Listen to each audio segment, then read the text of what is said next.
Bienvenidos, queridos amigos, a Inimaginable.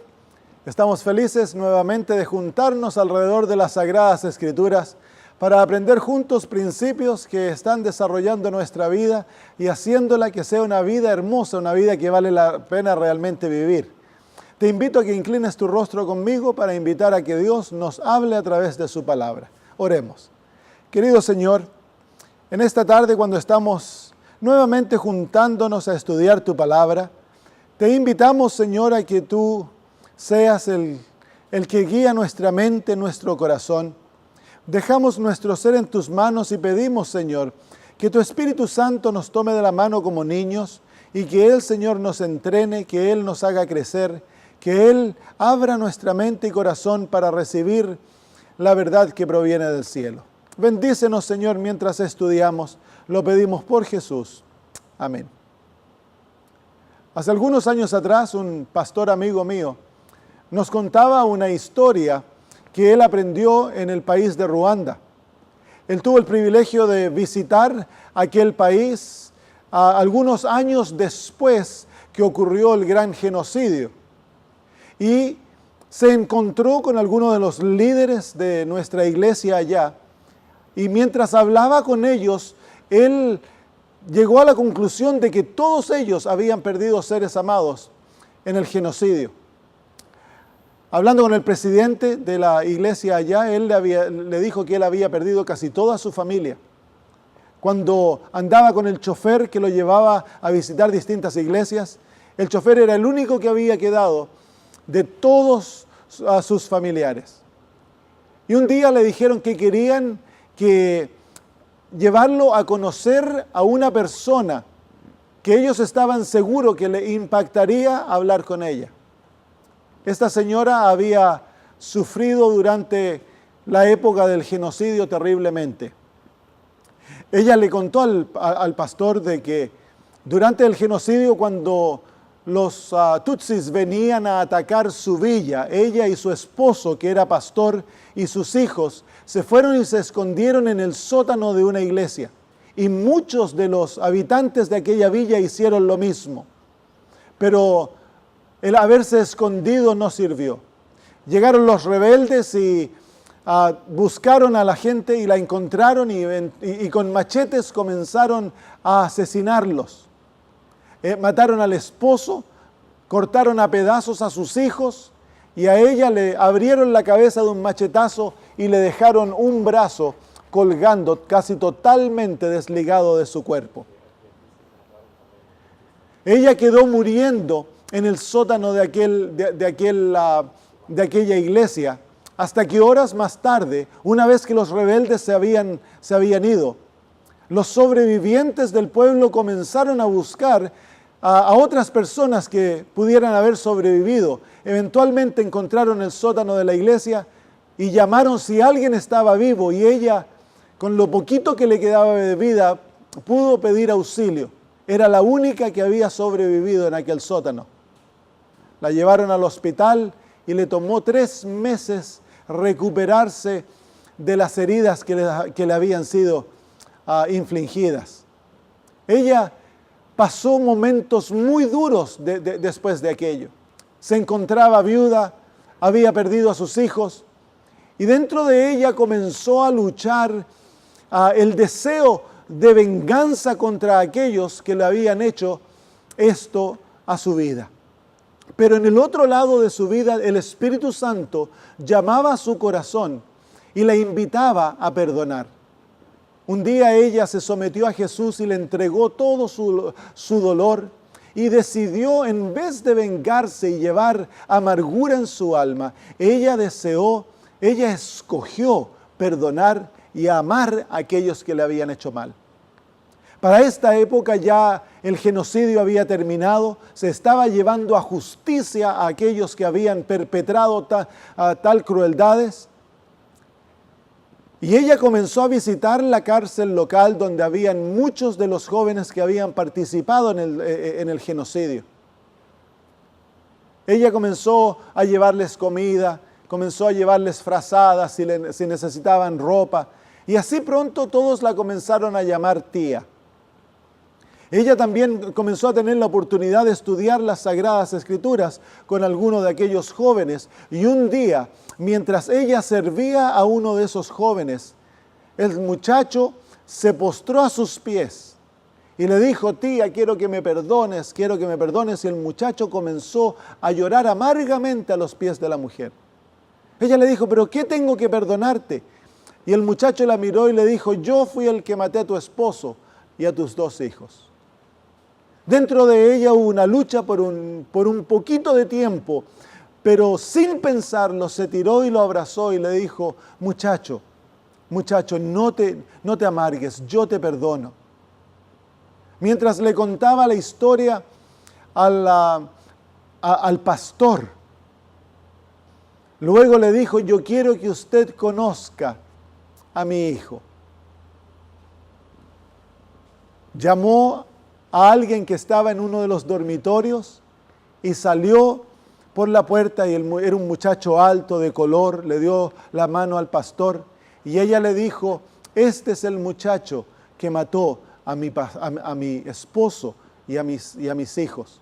Cuando él salió de la cárcel, yo lo adopté como a mi propio hijo y ahora lo amo como que si fuera mío.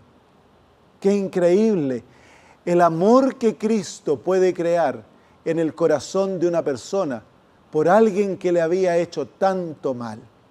Eso es lo que nosotros llamamos una vida hermosa, una vida que vale la pena vivir, un corazón que no escoge odiar, un corazón que no escoge llevar amargura, un corazón que escoge amar a cualquier costo y disfrutar la vida no importa las circunstancias. Aquel muchacho incluso llegó a ser un pastor y hoy sirve al Señor.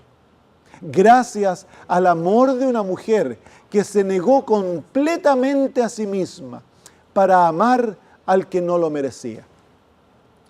¿Qué debemos hacer para que nosotros tengamos este tipo de experiencia? Porque en realidad esto es lo que el Señor desea darnos. Esto es lo que el Señor anhela que tengamos, que seamos como Él, que aprendamos a amar a nuestros enemigos, a bendecir a los que nos maldicen, que aprendamos a poner la otra mejilla, que vayamos 2 millas con aquel que nos fuerza a ir 1 milla. ¿Cómo podemos tener esta experiencia? Eso es lo que vamos a estudiar hoy. Tan solo la podemos tener en Jesús, porque nosotros ya hemos aprendido que nosotros por naturaleza somos egoístas. En el libro de Mateo capítulo 11, versículo 28, el Señor Jesús nos da una invitación. Vengan a mí todos los que están fatigados y cargados, y yo los haré descansar. Esta es la invitación del Evangelio. En esta invitación el Señor abre las puertas y dice: ven a mí para hallar descanso de cualquier circunstancia que te esté agobiando, sea el pecado, sea tu historia de tu vida, sea lo que otros te hayan hecho o lo que tú hayas hecho. Ven a mí que yo te voy a dar descanso. Y hemos estado aprendiendo acerca de ello programa tras programa. Pero el Señor allá añade algo más en esta invitación. En el versículo 29 Él dice: lleven mi yugo sobre ustedes y aprendan de mí que yo soy manso y humilde de corazón, y hallarán descanso para su alma, porque mi yugo es fácil y ligera mi carga. Así que de acuerdo a las palabras de Jesús, para que nosotros podamos hallar ese descanso que tanto anhelamos, para que tú y yo podamos tener paz en nuestra alma, debemos unirnos a Jesús, debemos entrar en una experiencia que el Señor Jesús la simboliza por un yugo. ¿Qué es un yugo? Bueno, si tú has vivido en el campo, tú te recordarás que cuando se necesitaba tirar algo pesado, se usaban 2 caballos o 2 bueyes y se los unía a través del yugo. El yugo es un instrumento de pareamiento, es un instrumento de unión. Y el yugo trae a 2 animales que son independientes de sí mismos, que estaban cumpliendo funciones separadas. A través de la experiencia del yugo, estos 2 animales pierden su independencia, se unen para cumplir una labor en común. Y el Señor Jesús nos dice que nosotros debemos tomar su yugo para que aprendamos a ser como Él. En otras palabras, el propósito de la vida cristiana es llegar a ser como Jesús. Eso es lo que esta mujer aprendió. Ella tenía un corazón como Jesús, un corazón capaz de perdonar y de amar y de adoptar como hijo a aquel que le había causado tanto dolor. ¿Por qué? Porque ella había llegado a ser como Jesús. Pero para llegar a ser como Jesús, nosotros tenemos que unirnos con Jesús. Y para unirnos con Jesús, tú y yo debemos abandonar nuestra independencia. Como yo les he dicho antes, en el reino de Dios existe la libertad y a todos se le da la libertad. Dios es un Dios de libertad, pues el amor naturalmente da libertad. Pero en el reino de Dios no existe independencia. La independencia es la falsificación satánica de la libertad. La independencia no es un don divino. Cuando tú miras la naturaleza, te vas a dar cuenta que todo es libre, pero nada es independiente. Los pajaritos son libres, ellos vuelan, disfrutan de su vida, pero su vida existe para ser de beneficio de otros y ellos dependen de algo más en la naturaleza para su existencia. Así no son independientes, pero son libres. El único ser independiente en este mundo, aparte de los ángeles caídos, somos nosotros.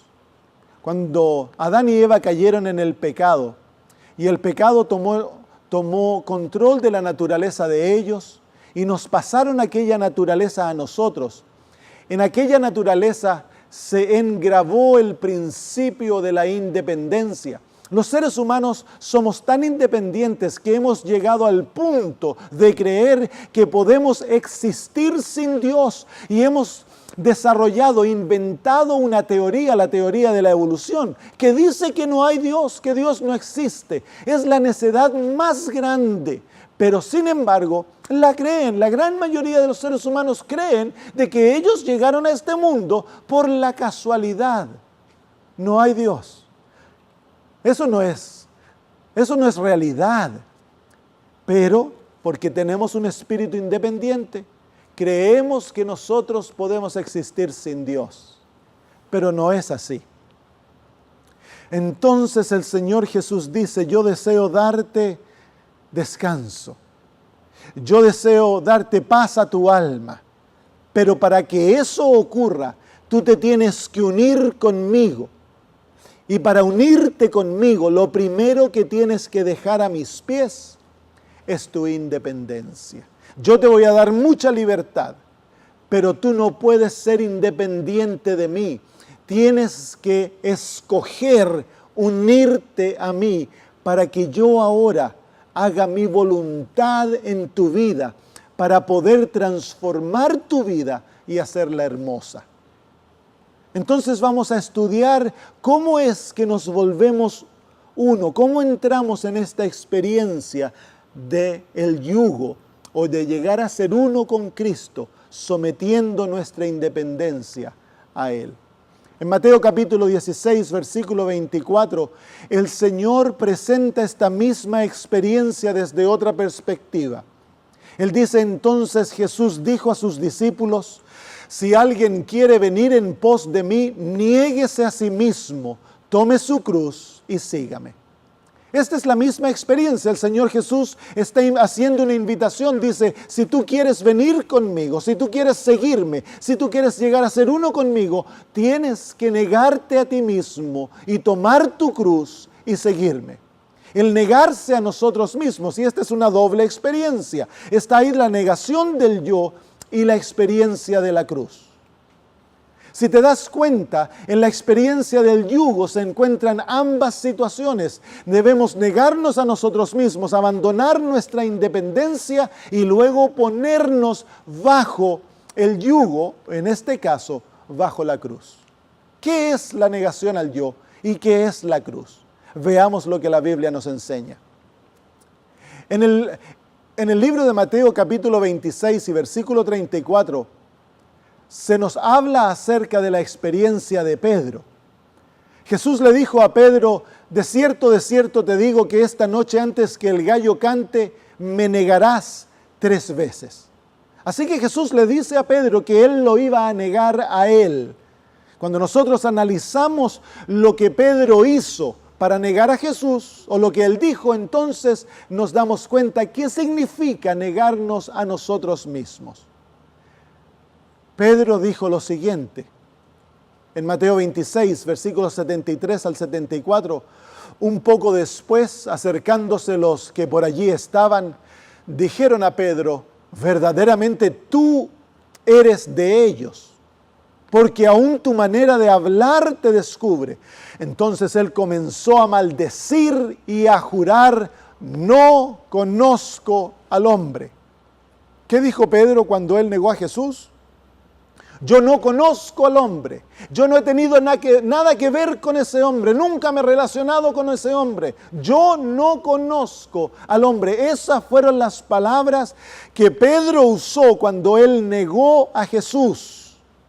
Pero lo que Jesús dice ahora es que nosotros no debemos negarle a Él, sino que debemos negarnos a nosotros mismos. Para unirnos con Cristo, nosotros debemos aceptarlo a Él y negarnos a nosotros. Entonces, en vez de decir yo no conozco al hombre, debemos decir yo no conozco a este hombre o a esta mujer. En otras palabras, la negación al yo es un completo alejamiento de ti mismo. Es volverse de nosotros. Nosotros somos naturalmente egoístas, lo queremos todo para nosotros, queremos la atención completa para nosotros. Creemos que eso nos da felicidad. Pero querido amigo, el egoísmo es la fuente de la infelicidad, es la fuente de la desgracia humana, es el principio opuesto al amor. Y para poder nosotros ser participantes del amor, tenemos que abandonar el principio del egoísmo. Y es por eso que viene la invitación de Jesús, que debemos negarnos a nosotros mismos, tenemos que someter el yo y volvernos totalmente de nuestros propios intereses. Eso significa negarse a sí mismo. ¿Y cuál es la experiencia de la cruz? Veamos en el ejemplo de Cristo lo que significó la cruz para Él. En el libro de Mateo capítulo 26, versículo 42, se nos dice: otra vez fue y oró por segunda vez diciendo: Padre mío, si no puede pasar de mí esta copa sin que yo la beba, hágase tu voluntad.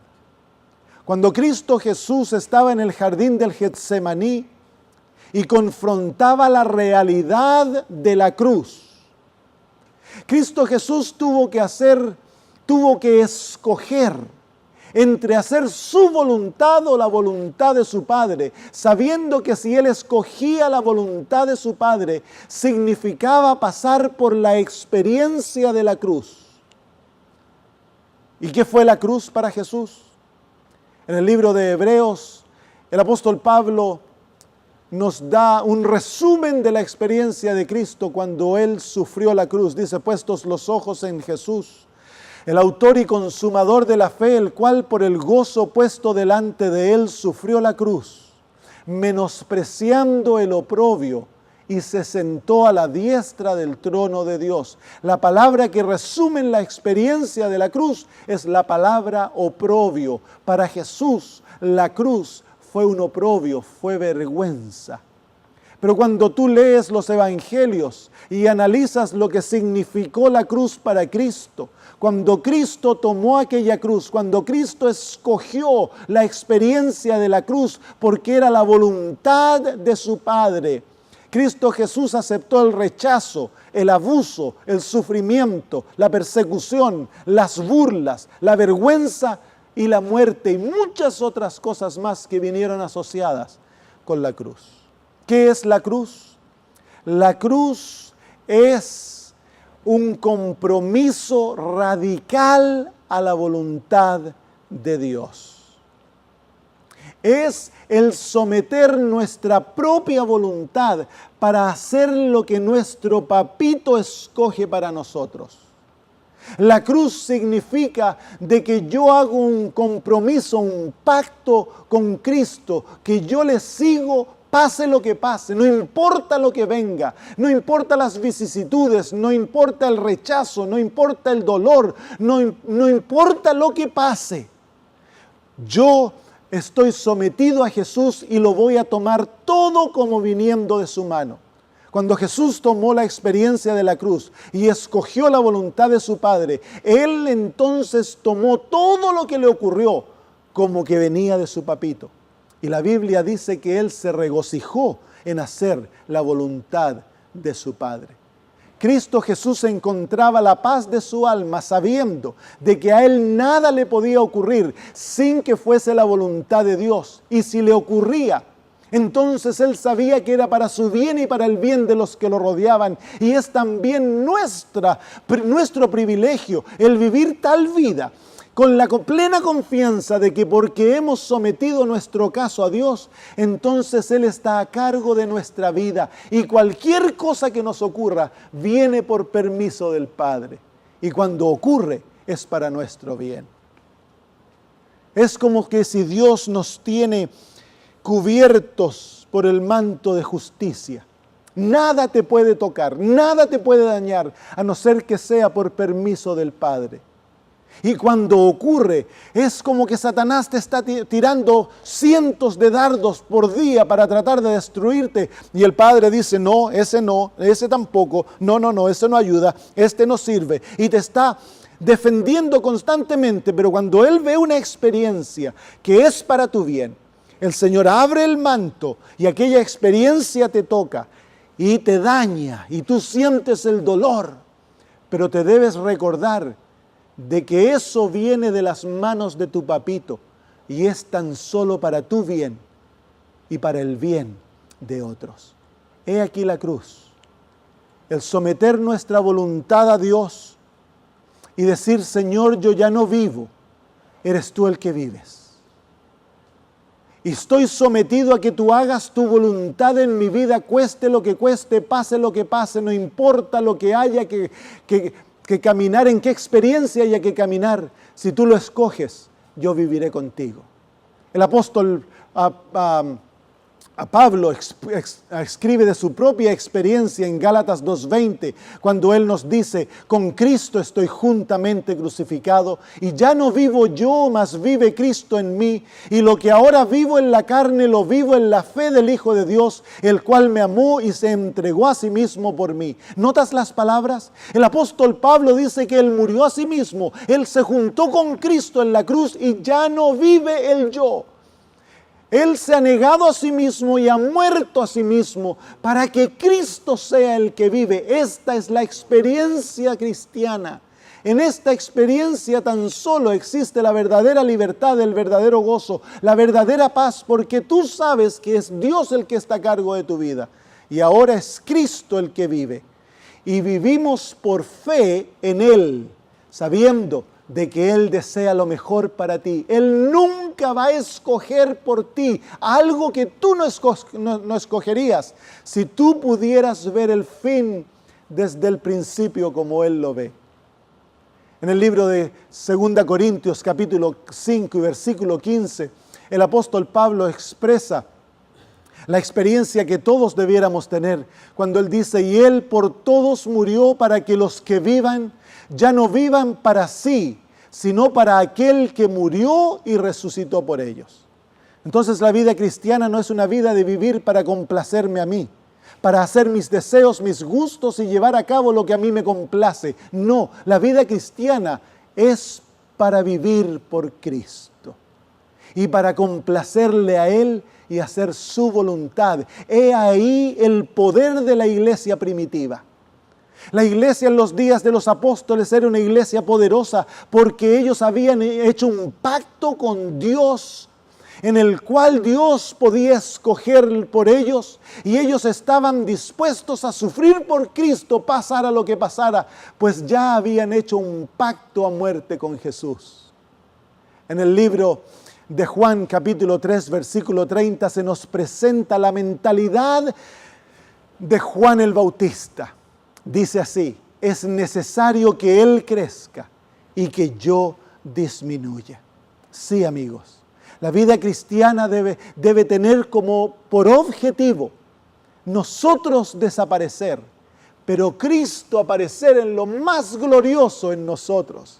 Ese es el deseo de Dios, que Cristo se forme en nuestras vidas, pero para que aquello ocurra, para que nosotros aprendamos a ser mansos y humildes como Jesús, entonces nosotros debemos hacer una decisión de abandonarnos a nosotros, ser crucificados con el Señor, para que Cristo sea glorificado. La vida cristiana es miserable cuando tú continúas con la misma mente que tenías antes de ser cristiano, de complacerte a ti mismo y hacer tu propia voluntad. No podemos ser cristianos de esa manera. Un cristiano es alguien en el cual Cristo vive y Cristo desea gobernar el corazón. En el libro de Romanos capítulo 6, el apóstol Pablo expresa esta experiencia, se explaya explicando esta experiencia como en ningún otro capítulo de las Escrituras. Miren lo que él dice. Se hace la pregunta, ¿seguiremos pecando porque estamos bajo gracia y no bajo ley? Él dice, de ninguna manera.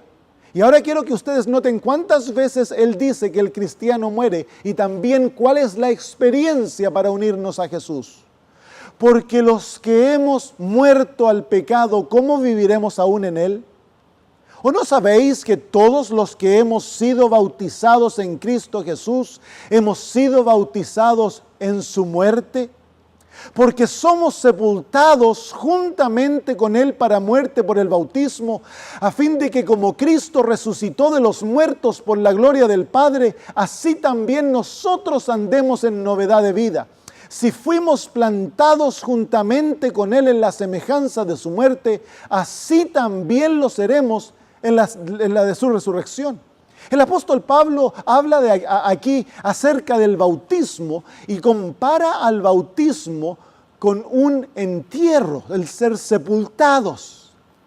Es por eso que en las Sagradas Escrituras el único bautismo que es aceptado como bautismo verdadero es el bautismo por inmersión, porque al enterrar a una persona se la pone en la tierra y luego se la cubre.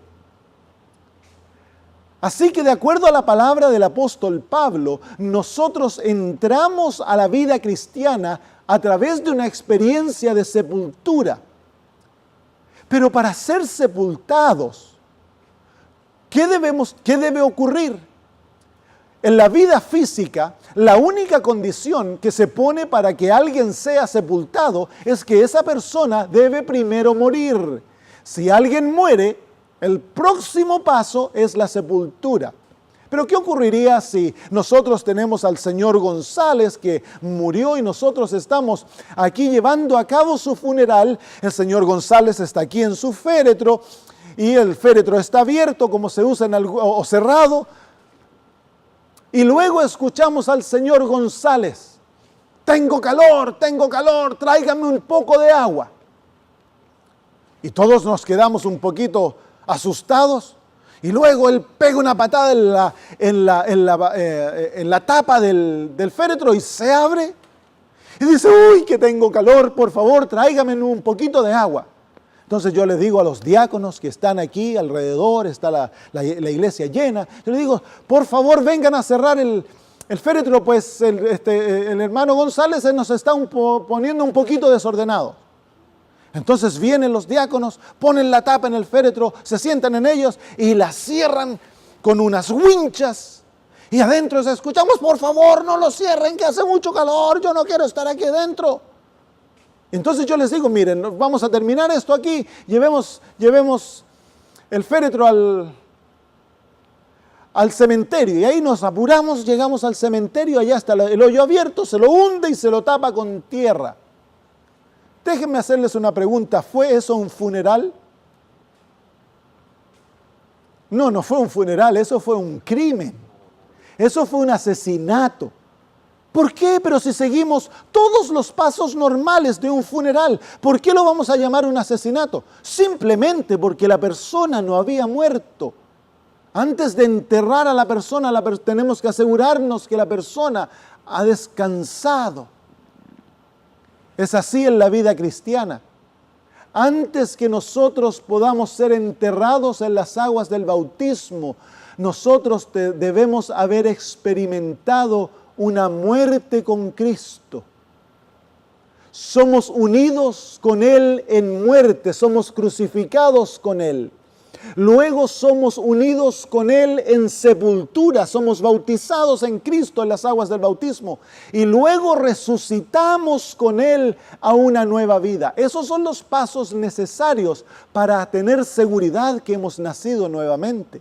El apóstol Pablo continúa en Romanos 6 diciendo, sabiendo esto, que nuestro viejo hombre fue crucificado juntamente con Él, para que el cuerpo del pecado sea destruido, a fin de que no sirvamos más al pecado, porque el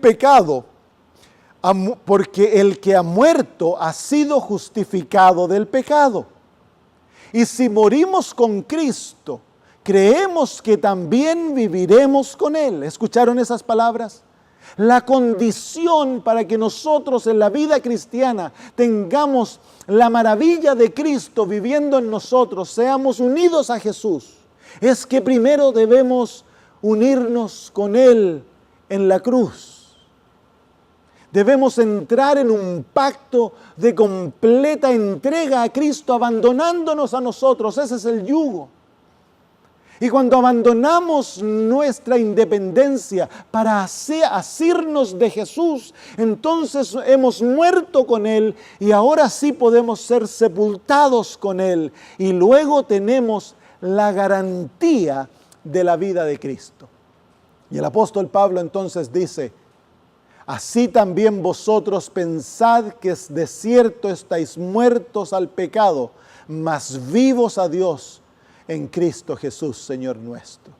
Entonces, para unirnos con Jesús, debemos pasar por una experiencia triple. Debemos morir con Él, debemos ser sepultados con Él y luego resucitamos con Él a vida nueva. Y esa vida nueva es la vida hermosa, porque es la vida de Jesús. A lo mejor no va a ser una vida fácil. A lo mejor las circunstancias no cambian, pero lo que cambia es lo de adentro, es el corazón, es un ser nuevo y eso trae la presencia de Jesús, su paz, su gozo, su esperanza, controla la vida.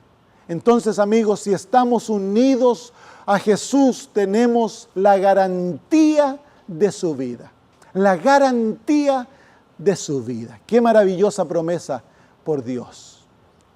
¿Qué tan importante es esta experiencia? ¿Podemos nosotros escoger tenerla y no tenerla? Podemos decir, bueno, yo voy a llegar a ser cristiano sin tomar el yugo, sin ser crucificado y negarme a mí mismo. ¿Es eso posible? El Señor Jesús nos dice en Lucas 14, 27, el que no lleva su cruz y viene en pos de mí, no puede ser mi discípulo. Eso es bien categórico. El Señor Jesús dice, si tú no deseas unirte a mí a través de la experiencia de la cruz o del yugo, si tú no deseas dejar que yo sea el que vive y que tú estás muerto, entonces no puedes seguirme, no puedes ser mi discípulo. Es bien categórico. ¿Cuán importante es esta experiencia? Es esencial. Yo no sé si tú has visto en la internet un dibujo animado que ilustra este punto muy bien. Se ve a un grupo de cristianos llevando su cruz y entre ellos hay uno que no está muy contento porque la cruz es muy pesada. Entonces se detiene y le dice, Señor, por favor, mira, la cruz está tan pesada, déjame cortarla un poquito. Y encuentra un serrucho y corta la cruz. Y eso ocurre unas cuantas veces en su peregrinaje con la cruz. Bueno, él cree que todo va bien y se sonríe y dice, uy, ahora sí que está livianita, ahora sí que la puedo llevar. camina por alguna distancia y se da cuenta que llegan a un precipicio y ve a los otros cristianos poniendo la cruz encima del precipicio y cruzando. La cruz había sido calculada para que pudieran cruzar el precipicio, pero él no pudo cruzar el precipicio porque había adaptado la cruz a sus necesidades.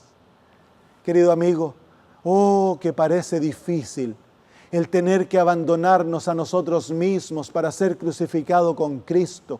Pero déjame decirte, he ahí la felicidad. No hay felicidad en el servicio al yo. No hay felicidad cuando vivimos egoístamente, cuando vivimos para complacernos a nosotros. No hay felicidad. Esa es la fuente del dolor. El Señor Jesús, a través de esta experiencia, te está invitando a entrar en una vida sin límites, una vida que no tiene horizontes, una vida que puede hacer todo por el Señor. No seas como aquel muchacho que cortó su cruz, o como el joven rico que vino a Jesús deseando tener la vida eterna. Y cuando Jesús le presentó la cruz, le dijo: te falta una sola cosa, ve, vende todo lo que tiene, dáselo a los pobres y toma tu cruz y sígueme. La Biblia dice que el joven rico se fue porque él tenía muchas posesiones y aquel se perdió. ¡Qué tristeza! Él no entendió que lo que Jesús pedía era tan solo aquello que lo detenía para ser feliz. Jesús no quiere nada que te va a hacer feliz, no quiere que tú abandones nada que te va a hacer feliz. El problema es de que el pecado te ha cegado tanto que tú no sabes qué escoger para tu felicidad, pero Dios, tu Padre, Él sí sabe. Así que cuán esencial es esta experiencia, es absolutamente esencial, es una prueba realmente para ver cuánto nosotros amamos y deseamos a Jesús. Hazte esta pregunta: ¿cuánto tú realmente quieres a Cristo? He ahí la experiencia. Si tú amas a Jesús de todo corazón y anhelas tenerle, si es tu deseo más grande en esta vida ser como Él, entonces para ti la cruz significará nada. Pero si en este momento tú estás pensando: cuán difícil, cuántas cosas hay que dejar, entonces realmente has llegado a la conclusión que tú no amas a Jesús suficientemente como para unirte a Él. Hay una parábola en el libro de Lucas que nos enseña que nosotros, antes de seguir a Jesús, debemos contar el costo. Dice así: porque ¿cuál de vosotros, queriendo edificar una torre, no cuenta primero sentados los gastos, si tiene lo que necesita para acabarla? Porque después que haya puesto el fundamento y no pueda acabarla, todos los que vienen no comiencen a hacerle burla y diciendo: este hombre comenzó a edificar y no pudo acabar. ¿Cuál es la lección que el Señor Jesús nos enseña aquí? Es que antes de nosotros seguirle, antes de saltar y decir: sí, yo quiero, yo voy a seguir a Jesús, yo me voy a hacer cristiano, yo voy a comenzar a ir a la iglesia, yo quiero esto, por un emocionalismo o por muchas otras razones, el Señor dice: no te apures, siéntate y cuenta el costo. Mide lo que tú realmente tienes en tu corazón. Luego la parábola sigue diciendo: ¿o cuál rey, habiendo de ir a hacer guerra contra otro rey, sentándose primero no consulta si puede salir al encuentro con 10,000 al que viene contra él con 20,000? De otra manera, cuando aún el otro está lejos, le ruega por la paz enviándole embajada. Nuevamente la lección: antes de actuar sin pensar, piensa, siéntate, cuenta el costo. ¿Es esto lo que tú realmente deseas? ¿Realmente deseas a Jesús? ¿Realmente anhelas tener a Cristo en tu alma? ¿Realmente anhelas llegar a ser como Él? ¿Cuántos yo he conocido? ¿Cuántos? Me acuerdo un muchacho que llegó a mi iglesia. Él dijo haber sido convertido escuchando un cassette y lloró. El Señor le tocó el corazón. Se entregó, le dimos estudios bíblicos, se bautizó y él pedía ser bautizado. Yo quiero ser bautizado, yo quiero ser bautizado. Lo bautizamos. Nos duró 6 meses. Comenzaron a llegar los problemas, dificultades en el hogar. La esposa no quiso seguirlo a la iglesia, le comenzó a hacer la guerra.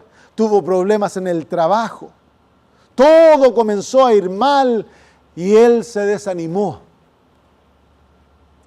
Y me dijo, yo nunca pensé que iba a ser esto tan difícil. Es que no es difícil, es la realidad de la vida cristiana.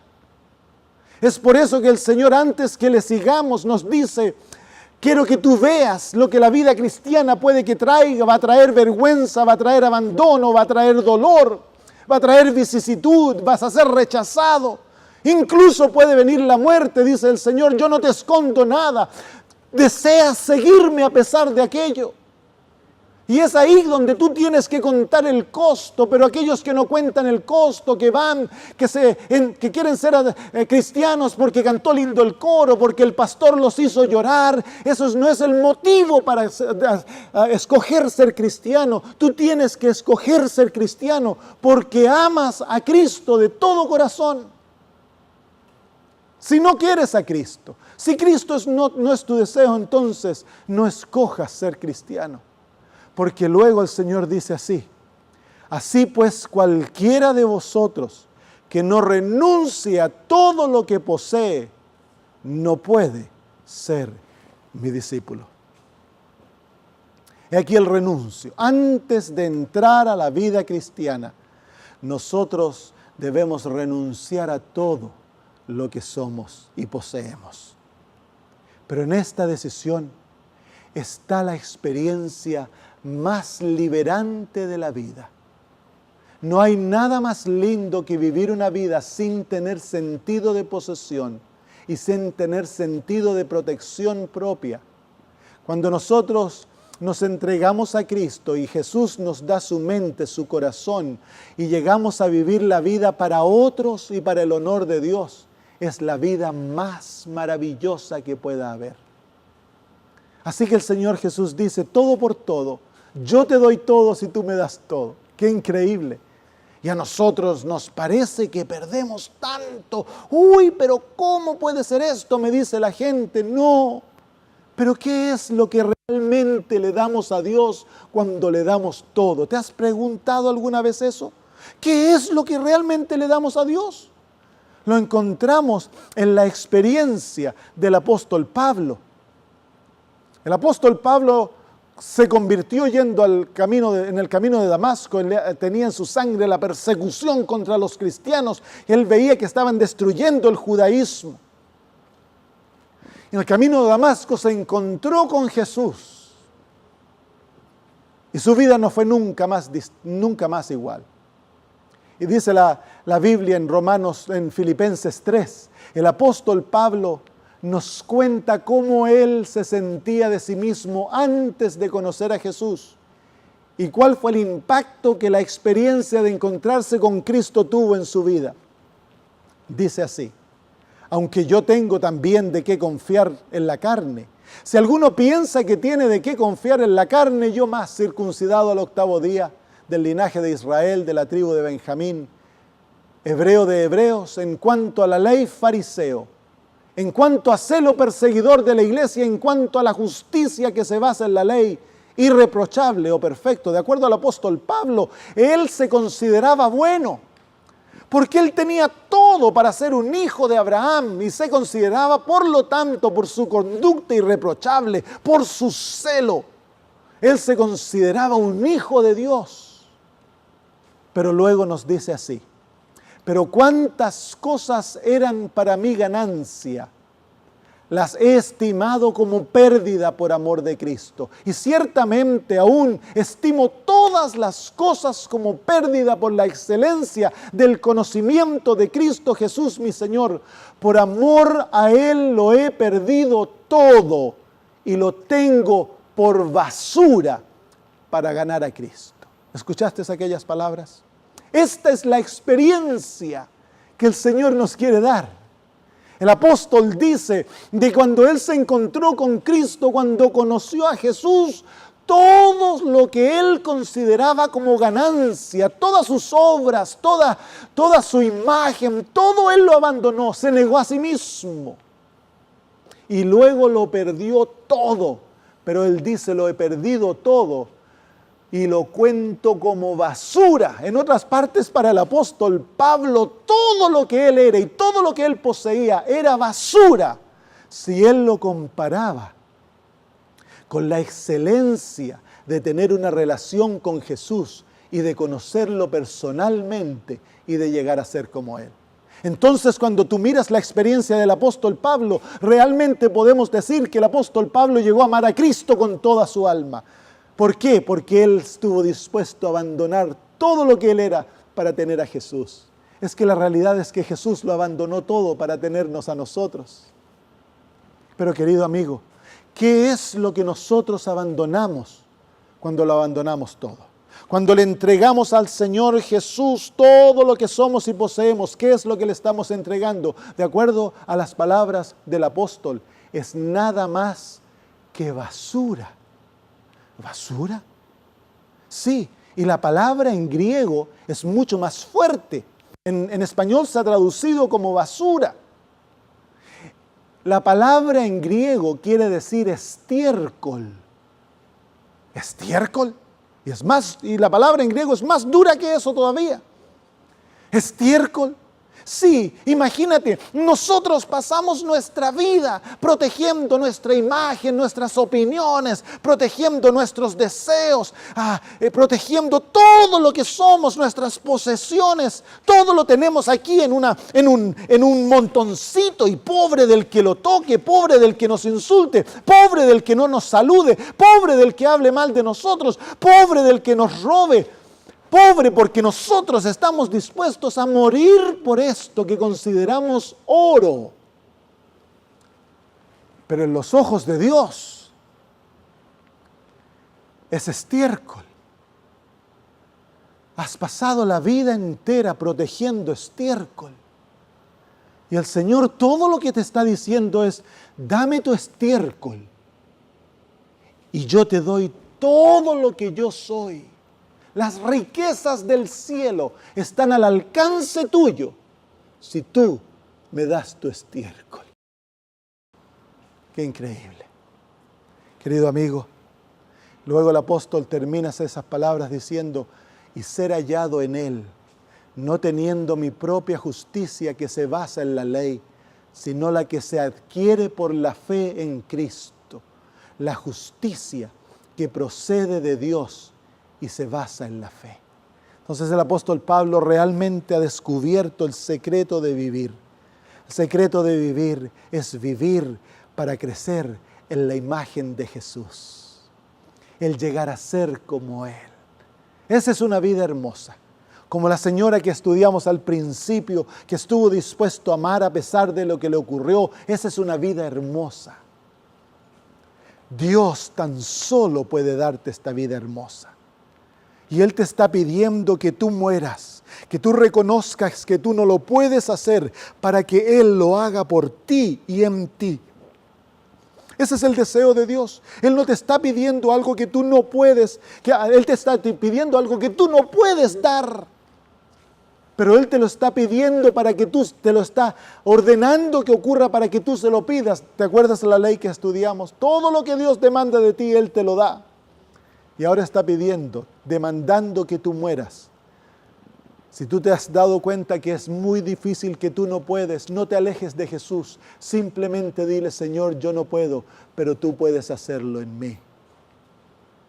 Mientras más muerto estés, mientras más incapacitado te reconozcas, más verás la gloria de Dios.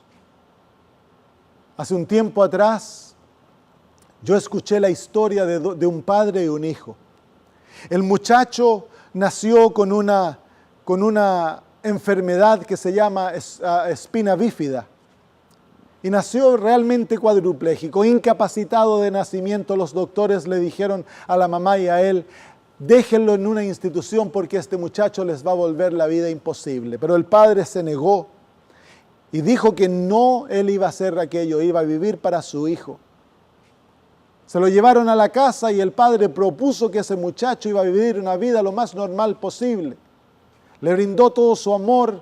Eventualmente, tristemente, el sacrificio le costó incluso su hogar, pero él se dedicó a su hijo.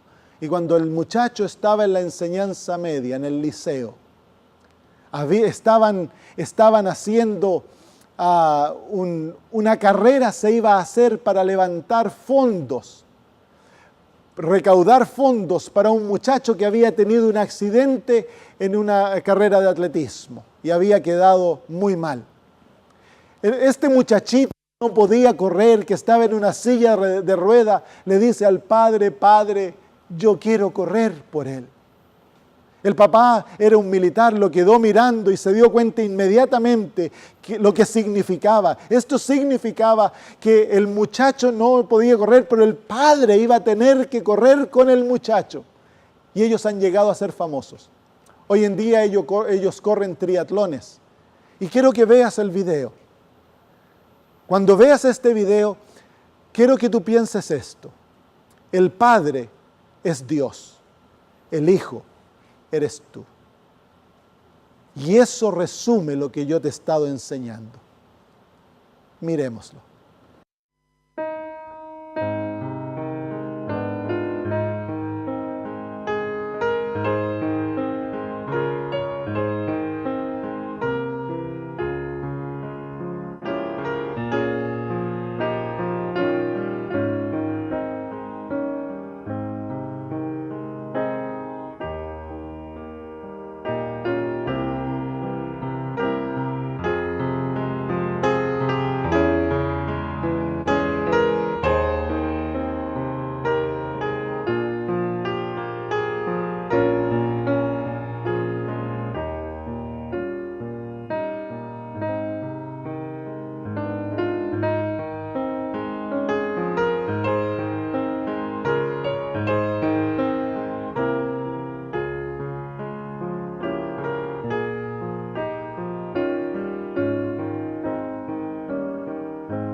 De la misma manera que sería imposible para este hijo hacer todas aquellas cosas solo.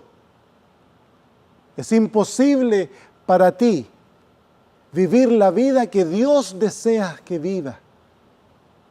Por lo tanto, el Señor está diciendo, entrégate en mis brazos, deja que yo te lleve, déjame hacerlo por ti.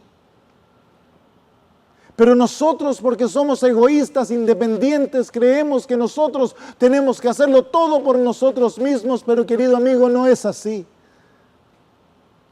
El secreto de la vida cristiana es descansar en Cristo. Por eso el Señor dice, venid a mí todos los que estáis cansados, que yo os haré descansar. Descansa en Jesús. Él desea que le des todo tu estiércol, todo lo que te ha hecho daño, todo lo malo, todos tus pecados, incluso las posesiones, todo, entrégaselo a Él desde ahora y entra en un convenio de absoluta entrega a Él para que Él haga su voluntad en ti. Y así como ese papito que vive para su hijo, para el bien de su hijo, Dios tan solo te va a hacer el bien y va a volver tu vida en una vida hermosa. Tú puedes tener una vida linda si te entregas a Cristo y dejas que Él viva en tu lugar. Oremos. Querido Señor, al ver este maravilloso ejemplo de este padre con su hijo, nos damos cuenta de cómo tú eres y que tú anhelas que nos entreguemos a ti sin reservas.